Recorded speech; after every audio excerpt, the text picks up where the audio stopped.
My mom only had one eye. My mom only had one eye. I hated her. She was such an embarrassment. She cooked for students and teachers to support the family. There was this one day during elementary school where my mom came to say hello to me. I was so embarrassed. How could she do this to me? I ignored her, threw her a hateful look and ran out.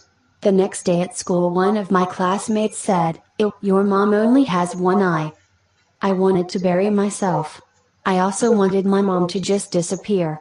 I confronted her that day and said, "If you are only going to make me a laughingstock, why don't you just die?"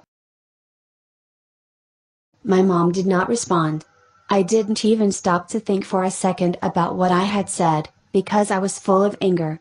I was oblivious to her feelings. I wanted out of that house, and have nothing to do with her. So I studied real hard, got a chance to go abroad to study. Then, I got married. I bought a house of my own. I had kids of my own. I was happy with my life, my kids and the comforts. Then one day, my mother came to visit me. She hadn't seen me in years and she hadn't even met her grandchildren yet. When she stood by the door, my children laughed at her, and I yelled at her for coming over uninvited. I screamed at her, "How dare you come to my house and scare my children? Get out of here. Now." And to this, my mother quietly answered, "Oh, I'm so sorry. I may have gotten the wrong address," and she disappeared out of sight. One day, a letter regarding a school reunion came to my house.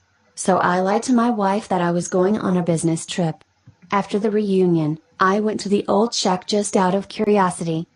My neighbors said that she died. I do not shed a single tear. They handed me a letter that she had wanted me to have. My dearest son, I think of you all the time. I'm sorry that I came to your house and scared your children. I was so glad when I heard you were coming for the reunion. But I may not be able to even get out of bed to see you. I'm sorry that I was a constant embarrassment to you when you were growing up. You see, when you were very little, you got into an accident, and lost your eye. As a mother, I couldn't stand watching you having to grow up with one eye. So I gave you mine. I was so proud of my son who was seeing a whole new world for me, in my place, with that eye. With all my love to you. Your mother.